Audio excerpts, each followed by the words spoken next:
Praise the lord, హల్లెలూయా. దేవునికి స్తోత్రం. ప్రభు పరిశుద్ధ నామానికి మహిమ కలుగును. క్రీస్తునందు ప్రియులారా, దేవుడు తన మహాకృపను బట్టి మరొక నూతన ఉదయకాలం వేకుని ప్రీతిగా ఆయన పాద సముఖములో ధన్యత మనకి ఇచ్చారు. బట్టి ఆయన విలువైన పరిశుద్ధ నామమునకు ఘనత కలుగునుగా.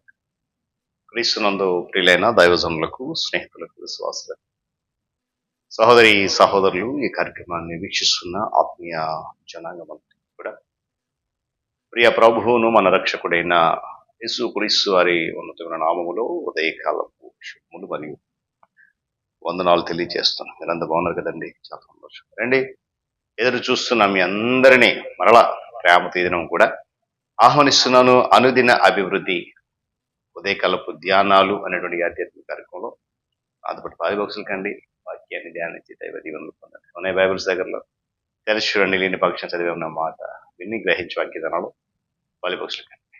నేటి దిన ధ్యాన వాక్యం హెబ్రీయులకు రాసిన పత్రిక 11వ అధ్యాయము 4వ వచనం ఒక మాటను చదువుతా ఉన్నాను.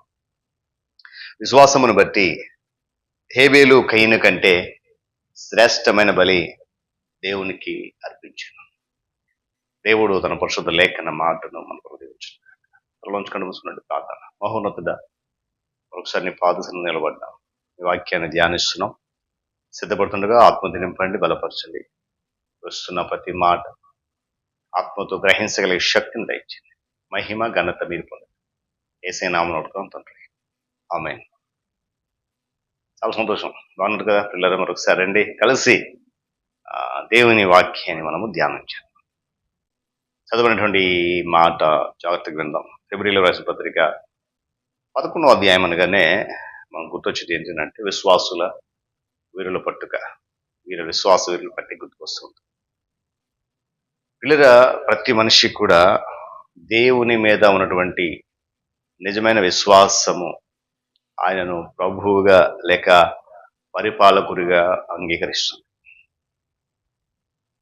ఆరాధించడానికి, దానితో పాటు విధేయత చూపించడానికి ప్రభు ఒక్కడే, ఆయన మాత్రమే అర్హుడు. మరి ఎవరు కూడా ఆరాధించబడడానికి కానీ విధేయత చూపిన అర్హులు కాదు.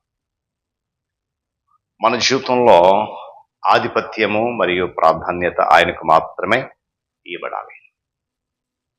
కారణం ఏంటంటే ఆయన రాజరికముపై మనకున్నటువంటి విశ్వాసము మనలను కొన్ని పనులు చేయడానికి నడిపిస్తుంది. ఏంటి అనంటే, దేవుడు మన ప్రభు అని మనము నమ్మినప్పుడు మనకున్నటువంటి శ్రేష్టమైన దానితో ఆయనను కనపరుస్తాం. కారణం ఏంటి తెలుసా? మనం కలిగి ఉన్నదంతా కూడా ఆయన ఇచ్చిందే కదండి. మనం కలిగి ఉన్నదంతా ఆయన. ఇక్కడ కయీను దేవుని యొద్దకు భూమి ఫలాలలో కొన్ని మాత్రం తెచ్చాడు. కానీ ఇక్కడ హేబేల్ అయితే చేసి పని తన మందలో తొలిచూలుగా పుట్టినటువంటి వాటిలో క్రొవ్విన వాటిని తెచ్చి ప్రభువుకి అర్పించాడు.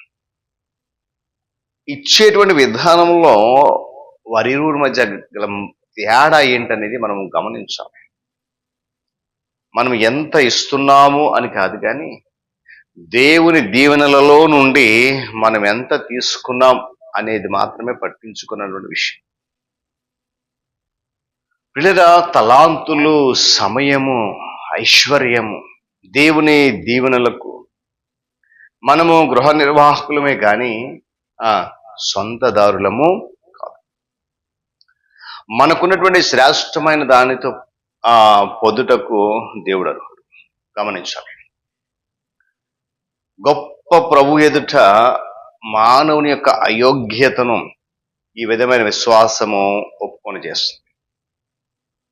అంతేకాకుండా క్రీస్తు రక్తము యొక్క ఔన్నత్యములో అతడు లేక ఆమె వారు నిలబడినట్లు చేస్తుంది.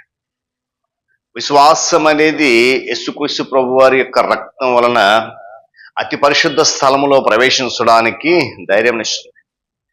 లేకపోతే పిల్లల మానవుడు కేవలము నేలమట్టే కానీ మరేమీ కాదండి. ఎందుకంటాడు కదా కీర్తనకారుడు, నువ్వు మనుషుని జ్ఞాపకం చేసుకోవడానికి వాడు ఏ పాటి వాడు, నువ్వు నరపుత్రుని దర్శించడానికి వాడు ఏ పాటి వాడు అని దేవుని ఎదుట దావీదు ఆశ్చర్యపడ్డాడు. ఈ ఆశ్చర్యార్థకము మనది కూడా అవునుగాక. స్తోత్రం చెప్పాలి. హల్లెలూయా.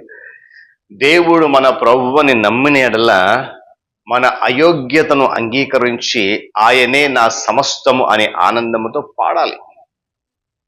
గమనించాలి, ఆయన గణపరచాలి, ఆయనను పాడాలి. ప్రశ్నించడానికి వీలు కానటువంటి దేవుని జ్ఞానం యొక్క ఔన్నత్యము ఏదైతే ఉందో దానిని విశ్వాసం అనేది స్వీకరిస్తుంది. దేవుని జ్ఞానము ఎదుట మానవుని జ్ఞానము శూన్యం. ఆయనే ప్రభు. ఆయనతో ఎవడు పోటీ పడగలండి? పోటీదారుడు ఎవడు కూడా లేడు. ఒక్కడే రాజు. హల్లెలూయా. తన ఒక్కగానొక్క కుమారుని బలిగా అర్పించమని ఆజ్ఞాపించడం ద్వారా అబ్రహామును పరీక్షించిన దేవుని యొక్క ప్రణాళికను ఎవరు ప్రశ్నిస్తారు? ఆకాశములు భూమికి పైన ఎంత ఉన్నతంగా ఉన్నావో మీ తలంపుల కంటే నా తలంపులు అంత ఎత్తుగా ఉన్నాయని చెప్పి దేవుడు చెప్పలేదా? ఆయన చెబుతూ ఉన్నది లేక ఆయన ఆజ్ఞాపించినది మనకు అర్థం కాకపోయినప్పటికీ కూడా ఆయన ప్రభు గనక మనము దానిని కేవలం అంగీకరిస్తాం అంతే. గణపరచాలి, ఆనందంతో పాడాలి, ఆయన చెప్పిన దానిని అంగీకరిస్తాం. లేదా దేవుడే ప్రభు అయితే, గమనించాలి నా మాటలు, దేవుడే ప్రభు అయితే దేవునులకు బదులు ఆశీర్వాదం ఇచ్చువని మనం ఎంతగా ఆరాధిస్తాం కదా. బహుశా అబ్రహాము శారాలు తమ ముసలితనమందు వారికి కలిగినటువంటి బిడ్డతోనే నిమగ్నంతో అయ్యుండిపోవచ్చు. తానిచ్చిన వాణ్ణి దేవుడు తిరిగి ఇమ్మని అడగడేమో అనుకున్నారు. దేవుడు మనకిచ్చిన వాగ్దానం నెరవేర్చేశాడు కాబట్టి ఎల్లప్పుడూ సంతోషమే, ఎలాంటి ఆటంకం లేవని వారు ఆ యొక్క క్రమములో ఉన్నప్పుడు దేవుడు పిలిచి నేను నీకు ఇచ్చిన కుమారుడు నాకు ఇచ్చే అన్నాడు. లేదా మన ఆశీర్వాదములు ప్రభు ఎదుట కృమ్మరించబడాలి. మన కిరీటములు ఆయన పాదముల యొద్ద పడవేయబడాలి. దేవుని ఆశీర్వాదములతో మనం ఆనందించవచ్చు కానీ వాటిని విగ్రహములుగా చేయకుండా జాగ్రత్త పడాల్సిన అవసరం ఉంది. అది అడ్డడి కీర్తన అక్కడ మరొక చోట, ఆకాశమందు నీవు తప్ప నాకెవరున్నారు, నీవు నాకుండగా లోకంలో ఏది నాకు ఆకలని చెప్పి దావీదు పలికిన ఎంత గొప్ప సాక్ష్యం.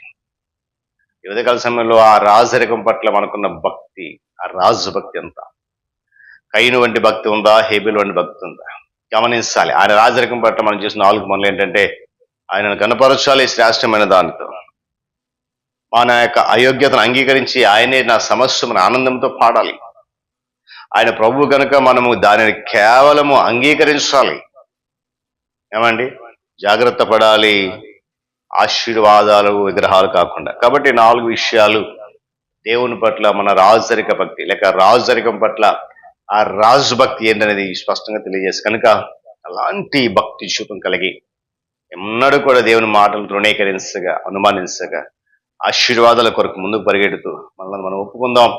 మన ఆ యొక్క అయోగ్యతను, అసమర్థను ఒప్పుకొని ప్రభు దేవుని సమృద్ధిగా పొందుకుందాం. అట్టి కృప పరిశుద్ధాత్మ దేవుడు మనకు అనుగ్రహించును గాక. నుంచి కనుమూసుకుందాం. ప్రార్థన. ప్రేమ నమ్మకం కలిగిన ప్రియ పరలోక తండ్రి, స్తోత్రాలు. తిరిగి నూతన ఉదయకాలం మరొకసారి నీ పాద సముఖంలో ఉన్నాం. నిజమే, అద్భుతమైన మాటలు, లోతైన మాటలు దినదిన వింటున్నాం.